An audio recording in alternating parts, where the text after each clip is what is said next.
Muy buenas tardes, bienvenidos a este corte informativo con la información más reciente del Poder Judicial de la Federación. Hoy es lunes 2 de octubre de 2023. Soy Laura Murillo y saludo a mi compañera Nidia Díaz en la interpretación en lengua de señas mexicana. Comenzamos.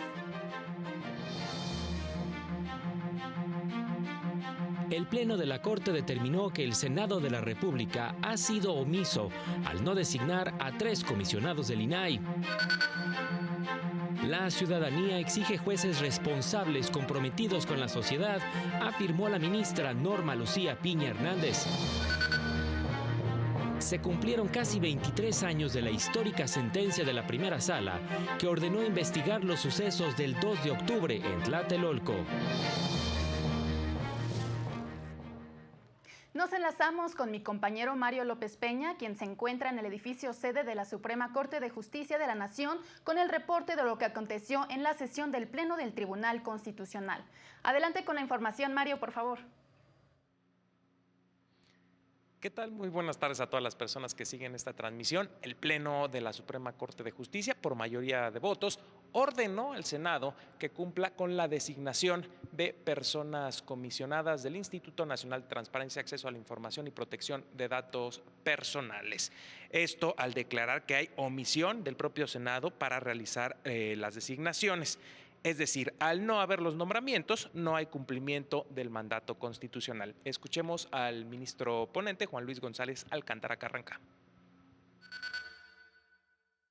Desde que las Comisiones Unidas aprobaron un dictamen para proponer a la Junta de Coordinación Política del Senado un listado de candidatos, hasta que dicha Junta seleccionara 2 nombres para proponer al Pleno del Senado, transcurrieron 342 días.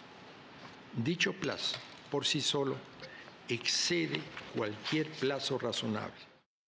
La omisión ha generado una vulneración en el diseño constitucional del INAI y ha paralizado, además, el ejercicio de sus facultades, por lo que se ha vulnerado su ámbito competencial en el grado más intenso. Esta afectación tiene repercusiones directas en la defensa de los derechos de acceso a la información pública, en los derechos de transparencia y de protección de datos personales, cuya garantía es la razón por la que el INAI fue creado. En suma, entre los argumentos de ministras y ministros que votaron en el sentido del proyecto estuvo que es una obligación constitucional del Senado el realizar la designación, pero que no se trata de una obligación legislativa en sentido estricto. El proceso de nombramiento debía realizarse 60 días antes de que terminen los plazos del cargo de las personas comisionadas. Han pasado meses sin que se realicen estos nombramientos y que hay una afectación notable al funcionamiento del INAI, lo que afecta y atenta contra derechos fundamentales de las personas. Entre los efectos, además de la orden al Senado, está que el propio INAI pueda sesionar con menos de 5 personas comisionadas y en las votaciones imperará la mayoría simple y en caso de empates estará el voto de calidad de quien presida el INAI en ese momento. Eso fue lo que resolvió el Pleno de la Suprema Corte en la sesión de este lunes. Muchas gracias por tu reporte y por supuesto los detalles en el noticiario nocturno. En otra información, la ministra presidenta de la Suprema Corte y del Consejo de la Judicatura Federal, Norma Lucía Piña Hernández, llamó a personas juzgadoras del país a asumir que en tiempos convulsos su función está en construir paz y estabilidad democrática y social. En la presentación del libro El precedente judicial electoral en México, obra en la que participó como autora, la ministra presidenta destacó que la ciudadanía demanda un poder judicial transparente, plural, garante de los derechos humanos y sobre todo íntegro. Los jueces nos debemos a la ciudadanía y de forma primordial que tenemos para demostrar ese compromiso es a través de las razones de nuestras sentencias. Ello nos obliga a ejercer nuestra actividad con responsabilidad, dar buenas razones para solucionar problemáticas específicas y ser coherentes con el sistema jurídico y consistentes con nuestro criterio. Y la Suprema Corte publicó en el Diario Oficial la sentencia del Pleno en la acción de inconstitucionalidad 187/2020 y su acumulada 218/2020, en la que invalidó diversos preceptos de distintas leyes de la capital del país que regulaban el registro público de personas agresoras sexuales. El Pleno invalidó todas aquellas disposiciones que establecían que dicho registro sería público, pues eran contrarias a diversos principios constitucionales y derechos humanos de las personas susceptibles de ser inscritas en el mencionado registro. Las disposiciones que el Pleno invalidó son del Código Penal, de la Ley de Acceso de las Mujeres a una Vida Libre de Violencia y de la Ley de los Derechos de Niñas, Niños y Adolescentes. La Suprema Corte publicó el oficio mediante el cual la ministra presidenta de la Suprema Corte notifica a la presidenta de la mesa directiva del Senado, Ana Lilia Herrera, las ternas de candidatos que el Tribunal Pleno propone para la designación de una magistrada y de un magistrado de la Sala Superior del Tribunal Electoral. Ello con el fin de que el Senado de la República esté en aptitud de realizar las designaciones correspondientes conforme a lo dispuesto en el artículo 99 de la Constitución y los artículos 11 y 179 de la Ley Orgánica del Poder Judicial de la Federación. El oficio con las ternas está acompañado con los documentos que presentó cada uno de los aspirantes a ocupar las dos plazas que quedarán vacantes a partir del 1 de noviembre de 2023. Y sobre los sucesos de 1968 en Tlatelolco, se cumplieron casi 22 años de la sentencia de la primera sala de la Corte en la que ordenó al Ministerio Público Federal iniciar sus facultades de investigación en torno a los hechos registrados el 2 de octubre de 1968. Al resolver el amparo en revisión 968/99, elaborado por la entonces ministra Olga Sánchez Cordero, se confirmó la sentencia del juez primero de distrito en la capital del país, en la cual declaró ilegal la decisión del Ministerio Público Federal en la que estableció que se encontraba jurídicamente imposibilitado para perseguir los hechos denunciados, al estimar que había prescrito la acción persecutoria para integrar la averiguación previa respectiva. Por unanimidad, los ministros determinaron que antes de decretar la prescripción, el Ministerio Público debió establecer el delito o delitos que se desprenden de los hechos denunciados, lo cual implica usar sus facultades de investigación que iniciaban con la apertura de la averiguación previa. La sala no se pronunció si se cometió o no el delito de genocidio, abuso de autoridad y privación ilegal de la libertad. Notificada la sentencia, la entonces PGR ordenó a la Fiscalía de Desaparecidos Políticos, creada para esclarecer la llamada Guerra Sucia, investigar también los hechos registrados el 2 de octubre del 68. En otra información, el magistrado Gonzalo Eolo Durán Molina explicó que las y los juzgadores en sus sentencias no solo deben contemplar las leyes en la materia, sino lo previsto en la Constitución, motivo por el cual ahora se habla que estamos en un Estado constitucional de derecho. Tanto como órganos jurisdiccionales en caso de los juzgadores como con cualquier otra autoridad, siempre tener presente los principios constitucionales. Y eso conlleva a un Estado constitucional de derecho. ¿Qué son los principios constitucionales? Los principios constitucionales son aquellos derechos que están incursionados en la Carta Fundamental, en la Constitución. Recordó que en junio de 2011 se publicó la reforma constitucional en materia de derechos humanos, con lo que se puso en el centro del orden jurídico mexicano la dignidad de las personas. La reforma establece la obligación de todas las autoridades de proteger, respetar, promover y garantizar los derechos de todos los mexicanos. Para el cumplimiento irrestricto de los principios, se requiere entonces un procedimiento. Y el juicio de amparo puede ser utilizado por cualquier gobernado que sienta que la autoridad no ha cumplido con las leyes o con los principios constitucionales que son los derechos humanos. Y la segunda sala de la Corte otorgó un amparo a un niño con discapacidad auditiva para que el Seguro Social le proporcione atención médica integral y tome las medidas necesarias para garantizar la instalación de un implante coclear o cualquier otro dispositivo que resulte apto para su tratamiento, incluyendo su rehabilitación. La sala precisó que el hecho de que el reglamento de prestaciones médicas del IMSS impida conceder este tipo de tratamientos lesiona su derecho de protección a la salud. Recordó que el interés superior de la infancia impone a todas las autoridades el deber de garantizar hasta el máximo de los recursos disponibles la protección y materialización de sus derechos. Es momento de hacer una pausa, pero continuamos con más información.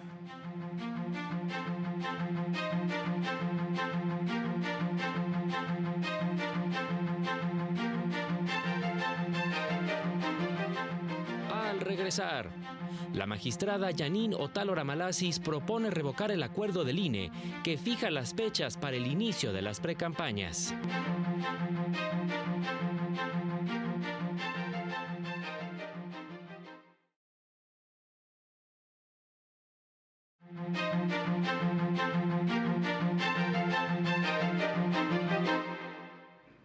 Continuamos con las noticias. La jueza federal Sandra de Jesús Zúñiga amparó a un hombre con discapacidad mental moderada que vive en situación de calle para que la Secretaría del Bienestar le otorgue el apoyo económico del programa Pensión para el Bienestar de las Personas con Discapacidad Permanente. Dicho beneficio le fue negado por presentar un comprobante de domicilio inconsistente, por lo que la titular del Juzgado Quinto de Distrito en materia administrativa de la capital del país, con base en la Convención de las Personas con Discapacidad y la Constitución, ordenó realizar ajustes razonables con el fin de eliminar las barreras que impiden a esta persona acceder a dicho beneficio, con el fin de que el peticionario pueda recibir el apoyo monetario al que se inscribió en diciembre de 2021, la autoridad deberá tomar en cuenta su discapacidad intelectual y situación económica sin exigir el comprobante de domicilio para que el peticionario se encuentre en igualdad de condiciones para obtener dicho beneficio como cualquier otra persona.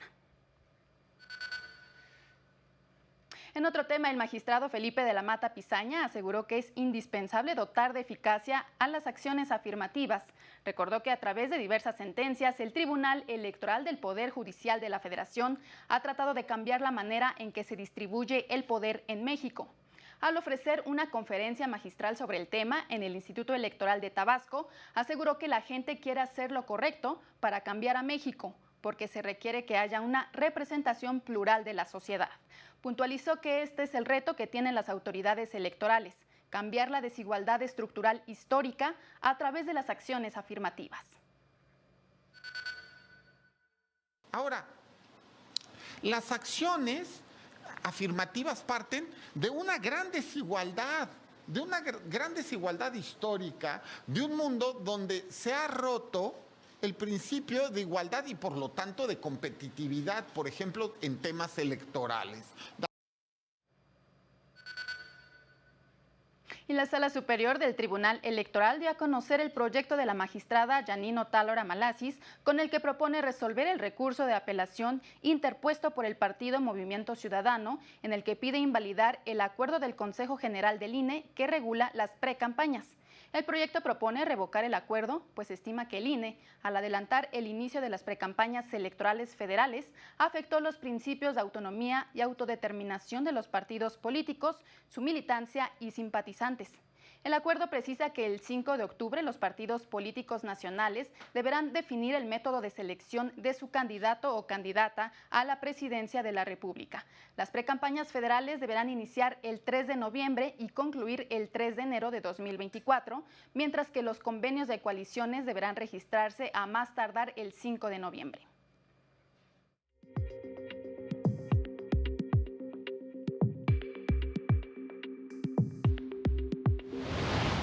Durante la tercera Asamblea Ordinaria de la Comisión Nacional de Tribunales Superiores de Justicia en Chihuahua, se abordaron los avances en la implementación del Código Nacional de Procedimientos Civiles y Familiares y el proyecto de interconexión de los poderes judiciales, entre otros temas. El Poder Judicial de San Luis Potosí pone a disposición los servicios del Centro Estatal de Mediación y Conciliación, que ofrece alternativas para resolver conflictos a través del diálogo.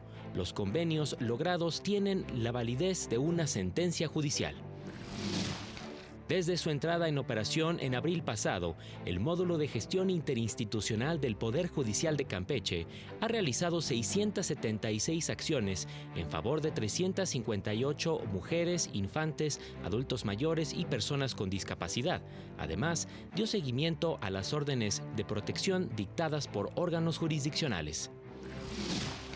A punto de cumplirse un año de que el Poder Judicial capitalino asumiera la materia laboral en 9 tribunales, se han atendido 10.717 asuntos en la materia y se han emitido 230 sentencias, de las cuales en 30 ya hubo ejecución. Para el canal del Poder Judicial de la Federación, Jesús Daza. Ahora vamos con mi compañera Lorena Sánchez Cabrera, quien se encuentra en las instalaciones del INAI, donde dio inicio la Semana Nacional de Transparencia 2023. Adelante, Lorena, con tu reporte.